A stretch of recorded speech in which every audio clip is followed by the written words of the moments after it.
Twitch.tv/Diamondflavor. So, as the name says, DM Diablo 4. He is primarily a Diablo 4 creator. He did cover, I think, Immortal as well. I think he did. That's why his name is Darth Microtransaction. He covered a lot of like mobile games in the past. So I found him through Asmon Gold. I like his videos a lot. He's very chill content creator, explains things very nicely. So I'm curious to see his thoughts on Path of Exile so far, because he's been playing it a lot. And kudos to him, man. He played like, what was it? He went into it blind, and I think he finished the campaign in like 22, 23 hours, I think, which is very impressive. You know, going into it blind, there's so many mistakes you could make. You could actually break your character irreparably. One of the other big things of PoE 1 is in the beginning, respec is functionally non-existent. You know, you get a few respec points here and there from some side quests, but definitely not enough to rebuild your character, I think, if you made some critical mistakes because of the way the skill tree works, right? It's they're in a chain, so you can't just skip certain skills. You have to backtrack like paths, basically. So really happy that he's been branching out and playing other ARPGs, and yeah, let's see what he thinks about PoE so far. But as the title suggests, I think it's gonna be pretty good. I've got a problem. I'm an unwashed, disheveled mess. My house needs to be cleaned, and I've ate nothing but fast food for, well, let's be honest, like 3 years, but let's just say the last week. That's what we want to hear, Diablo boys. 4, my hardcore character is level 74, and I have never purchased anything at all in their microtransaction shop. Meanwhile, in Path of Exile, I am level 81, and I have purchased the $500 supporter pack. Oh my Let's be god. honest, I have a bit of a problem in my... He's in deep already? Oh, well, if that's not a good advertisement for the game, I don't know what is. Shit, he bought $500 already. I think I've played this game over the course of maybe 5-6 years. I've done 5 leagues. This is my 5th league so far. I've only spent maybe $180. I've bought 3 supporter packs, I think. So the $60 ones. This guy went in all the way right away. I think he bought the... My problem is there's nothing left to buy at a higher tier. Yeah. Diablo 4 is currently losing the battle for my attention to a 10-year-old game. And for once, I can say that, and it's not even RuneScape I'm talking about. Yeah, okay. You might think this is going to be a Diablo 4 bad video, but it's actually kind of the opposite. I mean, there might be a little bit of like, we could use some more content, sure, but I've already talked about that in a million games. Or a million videos. This video is actually about one thing. Path of Exile is so ridiculously fucking good that it's ruining Diablo 4 for me, because everything I want in Diablo 4 already exists in the game. Yeah. And that game is Path of Exile. I've been live streaming the game every day, and I'll have that in the pinned comment in the description. But every day, I think this is going to be my last day live streaming this game. But then I'll discover some new major mechanic, some new in-game piece of content, something new that's just truly really awesome. And I'm like, okay, well, let me just see what that's about. And I'm going to try to explain some of those mechanics to you now. Exactly. Okay. Before he continues, that's exactly the hook of Path of Exile. So that's why that's the double-edged sword of Path of Exile, right? On the one hand, beginning the game is so daunting because there's just so much things to you have to learn to properly function in the game.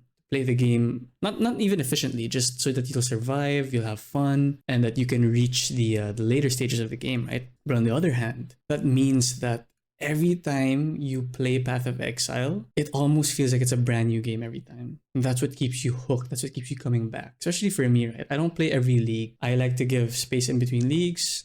Sometimes it depends on the league mechanic, if I think it's interesting. Other times, I just feel like I'll get more bang for my buck. And I say bang for my buck, but you gotta remember, PoE is a free game. Yes, it is a free game.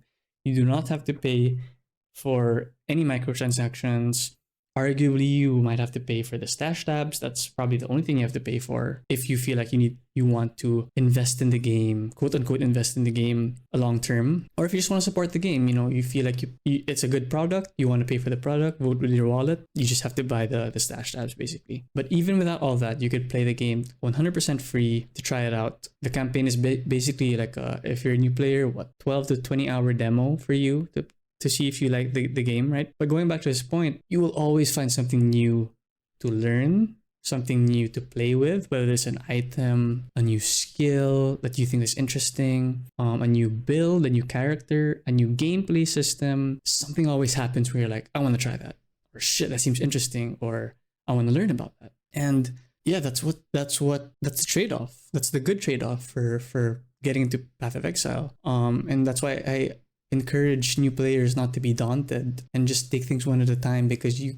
won't learn everything in one season. Okay, you won't complete everything in one season unless you know life the game. You can afford to do so. You play video games for a living, or you don't have to worry about work or whatever, right? If you can treat this game like a full-time job, probably you can complete everything in one season, which is like a 3-month cycle, 4-month cycle. I can't remember exactly, but if not, don't worry about it. Take things slow. Take things one at a time. Everything will reward you. I promise you. Every hour that you spend in this game, it just rewards you more and more, because you discover more things. The more you understand, the more you don't understand, because there's something else that will interact with the system. Something else that will, show you a new kind of gameplay mechanic. So just play Path of Exile. Just give it a chance. Or you think I'm just a giant shill for the game. This is not sponsored. Path of Exile did not sponsor this video in any way. In fact, it should be a reverse sponsorship, or whatever you guys want to call it, because very often people are telling me that I have to be promoting Diablo 4 or else my channel is going to die. Diablo 4 is literally in the name of the channel, and I'm out here, unfortunately, praising its competitor because it's kind of just that good. Let's start with stash tabs. There's currency stash tabs for all the different currencies. You can craft directly within the stash tabs, all of the different maps, because yes, maps in this game are basically nightmare dungeons that you decide how they work. You can craft your own map with your own specifications, rare maps, common maps, yes. unique maps with all kinds of different modifiers on them. Oh, and speaking of maps, there's actually a whole section of maps called the Atlas, which is basically another skill tree that allows you to modify the maps further to have the exact encounters you want. And all of this might actually seem... By the way, this is... Maybe some of you have already seen the infamous Path of Exile skill tree. Just to let you know, this is a second skill tree, right? He's not talking about the skill tree for your character. This is a skill tree for the dungeons, essentially, that you would encounter in the game. Yes, the endgame dungeons have their own skill tree. That's how much... I'm not going to get into it. I wouldn't be able to explain it properly anyway, so let's just let DM here continue. Extremely complicated, and as we dive more into why Path of Exile is sort of ruining Diablo for me, yes, it is complicated, but here's the great thing about it. It's not overwhelmingly complicated unless when you're just looking at it for the first time, you decide to quit. In my previous video, I talked about the graph about how people play like 2 minutes and then instantly quit the game. If you only look at the next step in front of yourself in this game and you don't purposely try to know everything in the game, you just try to know the next thing, you actually don't get that overwhelming feeling. So try to stay with me while I explain this. Yeah, again, so he said it, and he's had practical experience. Like, he's a fresh, like really brand new player. He started playing, I think, last week or something. So, and he gets it already, and that's why he's able to continue, right? So it's only overwhelming in the sense of quantity. Like, if you see this, right, literally, like, how many nodes is this? I can't even count like how many nodes this would be. So you are overwhelmed by the sheer quantity of it. And sometimes the quality, like the actual mechanic itself, could be, or at least how it interacts with other mechanics, it could be complex. That's definitely in the game. Like, again, I'm not an expert by any means, any stretch of the imagination. I only maybe understand 10, at best 15, 20% of the game, but that's just because of the quantity, right? When you break down the individual mechanics, like he said, when you take things one step at a time, you understand them as they come to you, not, I want to understand how all of this works right now, like this entire skill tree. You take it all in as one whole, then you'll quit the game. You'll be overwhelmed. You will be disheartened because there's a lot, right? But you gotta have like those blinders on. Just focus on little things at a time, make little progress. Don't try to, and I know I'm a bad example of this because I'm someone who's trying to rush and catch all these different games, but I'm trying to be a content creator, right? So I have to ride the wave essentially. But if you are just playing for yourself, as a hobby, for the passion of it, right? You're not worrying about anything else. You can take your time with this game. Come back to it every now and then. Bite off little pieces at a time and just work your way through it, and you will have one of the best experiences in gaming, in my opinion, that you'll ever have in terms of like progressing through a game and getting that dopamine drip of like getting better loot, understanding the game mechanics more. Like, it is so addicting. So instead of nightmare dungeons, you're basically crafting your own nightmare dungeon, and each version of the nightmare dungeon has its own mini game. For instance, I like the mini game that allows me to do a tower defense mode, so I'm doing that. But they have like a Batman detective. Fellow boomer, but yeah, Blight is also my favorite mechanic. I just love tower defense. Harkens back to my love of RTS back in the day. So yeah, I get it. Active sort of mini game. They have a monster, a build your own Frankenstein type of mini game. They have essentially these versions of what are nightmare dungeons in this game that allow you to make them any way you want, which is just an astounding way of doing the late game mapping. To give you one more example, for instance, I don't do very much damage, but I'm extremely tanky. So I took the perk that makes it when I'm doing the maps, again, maps are basically dungeons. When I'm doing the maps, the monsters deal more damage, but they have less life. So it's an exchange that's good for me because I'm tanky, but I don't do a lot of damage. You also have their version of player-owned housing in this game. It's called a hideout that, guess what, you can fully... He really went in deep. Well, I guess this is part of the $500 MTX bundle, right? Because this is your hideout. I think he's about to explain it. Sorry, DM. It's just funny to see you went from exploring the game a few days ago, like a week ago, and then now you're just in deep fully. Like, I love it. I love seeing it. This is a great hideout skin, by the way. I wish I could afford this. Maybe one day I could afford the Voidborn supporter pack, because that's also the one that lets you float like this. So the first time I saw it was from Zizarin, another veteran PoE content creator. He is a veteran PoE content creator. Seeing it, your guy could float. Optimize however you want. I have my own map station, which is basically the Nightmare Dungeon teleporter I can go to. Yeah. I have my own crafting station. I have place I can buy and sell all of the goods I want. Yes. I can hit edit right here and go and put down all of the different vendors. I can have all of my different cosmetics if I want it to look like whatever I want. And even if I don't really like this place that much, there is a ton of different hideouts I could actually change it to make it look completely different depending upon the environment I want. And these hideouts I can either purchase from microtransactions, which I have, or you can actually find these. You see how this says found in map, found in Act 2, found in Act 5. A lot of these, you just play the game and you discover them, and now they are unlocked forever for you. I just want to show you how cool this crafting is if someone hasn't seen it before. Here's an unidentified rare chest plate, okay? So I can identify it and says, oh, it's got fire resistance, physical damage reduction, armor, and strength, for instance. But let's say I didn't like this, and you'll notice that there's sockets, which are basically where you put your skills. It seems like it's complicated, but you just have to trust me. It's really not that bad once you get into it. So you put your chest plate here, and let's say I decide I like this chest plate base, but I don't really necessarily like all of the stats on it. You can scour it, which now makes it a common item again, and now I just have the piece back, okay? Then you can put quality on it, which improves the overall quality of it. So now it's a plus 20%, which is the maximum. Just a little side, just to insert the 20% thing. So quality, so you can see all the sockets and the gems, right? If I'm not mistaken, raising a quality slightly increases the chance of getting a 6th link. The 6th link is like one of the coveted items you'd want to get early on, because linking skills is basically the power dynamic in the game, right? So when you have your normal skill, let's say it's like a firebolt or something, and then you can augment it with all these other different skills. Let's say you shoot more firebolts, or your firebolt is bigger, your firebolt does more fire damage, right? They're not exactly like that, but I'm just trying to illustrate the point that you can augment the skill, for example, right? But the way to augment it is you would need to link them together. You would need to link support skills, essentially, or support gems that support your main skill and make them stronger. So, sorry, a little tangent there for anyone didn't know, because I certainly didn't know that. Then I could roll it rare if I wanted to see, oh, I got a good rare or a bad rare. If I didn't like the rare I got, now I can re-roll this rare again in order to try to get a rare one I like. Now I get a rare piece that I really like. Let's say 31 code resistance, okay? But I didn't actually get on that code resistance. I didn't get other modifiers for magic. So now I can add additional modifiers onto it. So it has armor and code resistance, which are both quite good.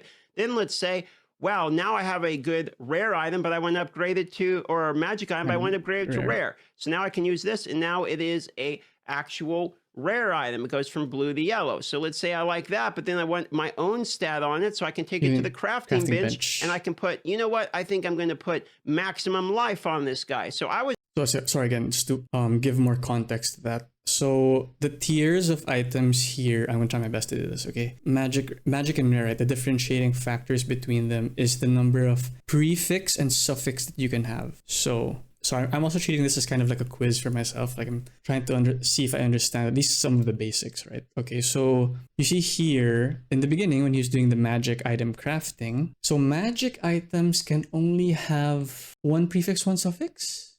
So limited number of like these roles here, right? And then rare items can have up to 6. Item depends on item level, right? So there's also an item level. So here, if you can see, oh, this is the level requirement that you need plus the attribute requirement.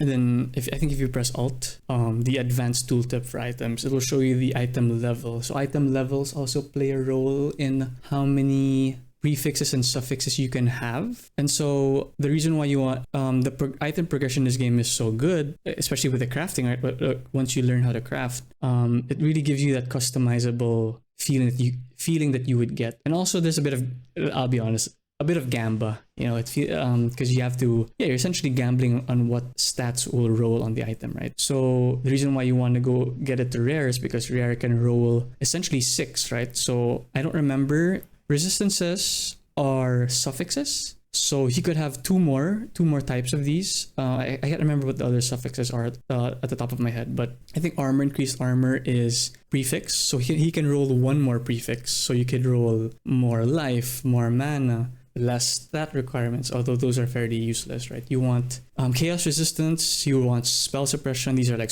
more tangents. Again, the more you know, the less you know, the more you don't know.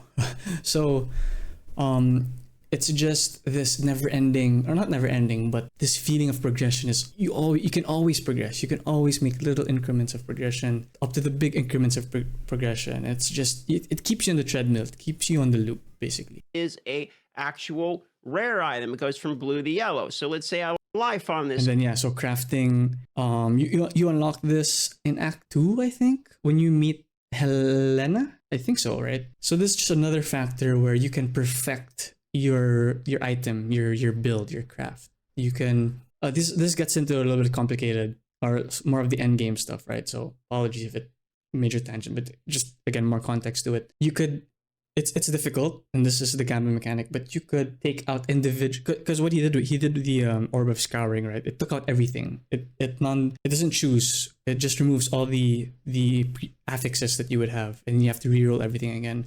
But on the late game crafting, you could find these really, really rare currencies that would give you a chance to take out it takes out individual affixes, but you don't control what affixes come out, what affixes get taken out, unless you're at the super high end. And there's another thing, metacrafting. I don't really understand it too well to explain it, but it's just again to illustrate you. It's another rabbit hole that you're gonna go down once you've done the base crafting, which is satisfying on its own. You know, you don't have to know this right now. And I'm sorry, I guess I'm doing a bad job of like explaining that or showing that, but I'm just trying to show you that every step that you take in Path of Exile by itself is amazing, and it will just lead you to even better steps, even more steps, even better steps. So yeah, just play the game, guys. So I was able to craft a piece of gear that feels amazing, that basically has everything I want on it. And if it doesn't have the ability for me to actually have the colored skills that I want, because skills match a color socket, I can go in here and I can reforge the number of sockets. I can reforge the color of the socket. Basically what I'm trying to explain to you, it's probably overwhelming if you are a Diablo person, don't understand what I'm talking about. What I'm trying to say to you is Path of Exile has everything that I wanted out of Diablo 4, which is easy to search stash, tons of repeatable in-game content, and I can customize it the way I want. It's got items that allow me to make an item exactly like I wanted with an intuitive crafting system. And you get the currencies for crafting from just playing the in-game, so you can actually sort of build your own item. Speaking of items, the itemization in the game is literally insane.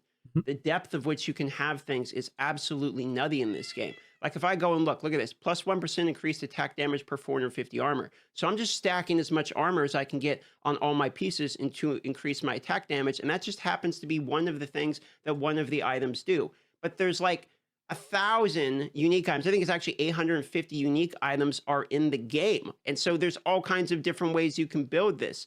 It might seem overwhelming because it sort of is. But in an ARPG where what you want is the capability to build unique builds, have styles that you feel attached to, or the ability to have an in-game that is so in-depth that you can put hours into it, you need the ability for it to feel overwhelming. It feels overwhelming because there's a lot to do. And you know what you want in a game? A lot to do. Mm-hmm. Even the healing potions in this game have their own abilities. You can Sorry, I'm finished. modify your healing potions to have different bonuses. For instance, my healing potion stops me from burning, removes ignite. It also stops me from bleeding and removes corrupted blood, which are sort of the same things. So to go back a little bit to what he's talking about, the stats. It is a lot and it can get overwhelming, like he said. I don't feel like the stats are complicated for the sake of being complicated, or they're redundant. There are a few that are, I think, that are redundant, but for the most part, like if you compare to what Diablo 4 has, for example, damage to close enemies, damage to distant enemies, damage to enemies on a Friday or a Sunday, right? Damage to sleep. I don't know. It's just the damage buckets and then the bloat that they have to make it seem that that it has depth. It just feels overly and needlessly complicated for the sake of appearing complicated. But it's really very boring and not satisfyingly complicated, if you could say that. Stats you were showing. So let's go back to the where was it? This thing, for example. So you have accuracy rating. So it's very straightforward, but the way they interact is what you want. That's where the complexity and the depth comes from. Not necessarily the sheer amount of, although there are a lot of attributes, but it's not, again, the best way I can describe it, it's not complicated for the sake of being complicated, right? So you have, this is simple, right? It adds physical damage, more attack speed, more armor, less movement speed. It's not like, I guess vulnerable is okay. Vulnerable damage from Diablo 4. But the weird, once again, the distances stuff, like how do you calculate distance? It's so hard to know that moment to moment when so many things are happening. And what are the thresholds for each distance? What is close? I know people might say, oh, that's so easy. That's so easy to understand. If you're distant, you're far away. If you're close, then you're close. Oh, but I'm saying that there are breakpoints, right? Especially for the farther away you are. So it's so hard to know that in the moment, especially if it's a difficult fight, for example. But these ones are very straightforward, and the interesting stats are things like, 1% increased attack damage per 450 armor. So he already got it right away. I'll just stack armor then. So those interactions are what makes it in depth, And this is just the base. These are the base attributes. There are elder crafts, right? The Searing Exarch, the implicits. I forgot. I only know the red implicit and the blue or the teal implicit, right? That's what I remember. But they have even more depth to them. So, but they don't feel bloated. Most of them, at least, don't feel bloated. So that's all I'm trying to say. For it to feel overwhelming. It feels overwhelming because there's a lot to do. And you know what you want in a game? A lot to do. Yeah. Even the healing potions in this, since my healing potion stops me from burning. Yeah, so the flask game as well. You have to do a bit of a piano gameplay in the beginning, because you have to keep in mind like when your flasks are up, so it adds a bit of complexity to the game. But you can automate this later on in the game. You can modify your flasks so that they activate when certain conditions are met. So there's one popular one that it just simply says, use the flask when it has full charges. And so when the charge is full, the flask automatically works. But you'd be like, oh, but won't that take away from like when you need to use the flask, like precision, right? Well, you get flask charges when you kill enemies. So at least as far as when you're farming, when you're doing the maps and everything like that, you can just mow down enemies, your flasks keep, filling up instantly. So you'll never have to worry about using your flasks in that setting. And even when you fight certain bosses, they have ads, right? And it's not like you can't activate the flasks on its own. Again, it only activates when the charge is full. But you can see here, for example, 15 of 45 charges. So one in three times it will activate on its own, and then the other two-thirds you can activate it by yourself when you need it, because it might not be free. And it also gives you, other than the base buff or the base function, so let's say divine life flasks, they give life, right? This is the base function of it. 2,880 life over 2.30 seconds. Although this is a pretty good one. He has more recovery rate. But other than giving life, if you augment it with the crafting, you could get this immunity to ignite. Ignite is a damage over time status. There is also corrupting blood. There's poison. Corrupting blood and bleed they're a bit redundant. They kind of fulfill the same function essentially. So again, just more things that you can do to augment your character to make yourself feel more powerful. Another goal, another carrot to eat, to run after. That's not. I think Asmund made a good he's the one who made a good analogy of it, where it's like if the carrot is too far, if the carrot is on the moon, basically, right? The horse doesn't want to go for the carrot because it's impossible. So all of these, while overwhelming in the beginning because there's so much of them, they're all obtainable just by playing the game. Removes ignite. It also stops me from bleeding and removes corrupted blood, which are sort of the same things. My cat in the background lets me know when she wants to go outside. Fine, I'm coming. I'm sorry I haven't made the video on Diablo in like 3 days. It's because this game has continually been sucking me in. The more I play this game, the more I uncover. And every time I uncover something, there's another thing telling me, well, did you try this yet? And most of the time the answer to that is no, I haven't tried this yet, which is an amazing thing for a game like this because there's so much content to absorb. I could play this for a very long time. So if you've been wondering where I've been the last few days and why I haven't uploaded, it's because I've been playing Path of Exile, a 10-year-old ARPG that is actually just a phenomenal game. I mean, I understand why people were talking about this, and I wanted to make a video shilling for the game for a moment because I think you might actually enjoy it. If you've played Diablo 4, you're waiting for Season 2 because you're bored, you're like me, you might actually end up having a higher level character in Path of Exile by the time Season 2 comes out than your Diablo 4 character, because you might get sucked in just as bad as I did. To put it simply, the more you know about Path of Exile, the more you realize you don't know, which means there's more content to do, which means the game is good. AKA the game continues to get better. And every time I think today's the last day, I'm going to go back to Diablo 4. I'm going to finish my 100 grind, start making D4 videos again. I run into something in Path of Exile while I'm live streaming. And I'm like, wow, this is a whole new boss. This is a whole new area. This is a whole new mini game. And I find myself going, okay, one more day. I'll do one more day, and then surely this will be the last day I play. If you want to see if today's the one more day or if I'm done after today, come on by the live stream, twitch.tv/Darth Microtransaction. You can find it below and see what the game looks like for yourself. You might actually quite enjoy it. Yeah, so exactly, he pointed it out, right?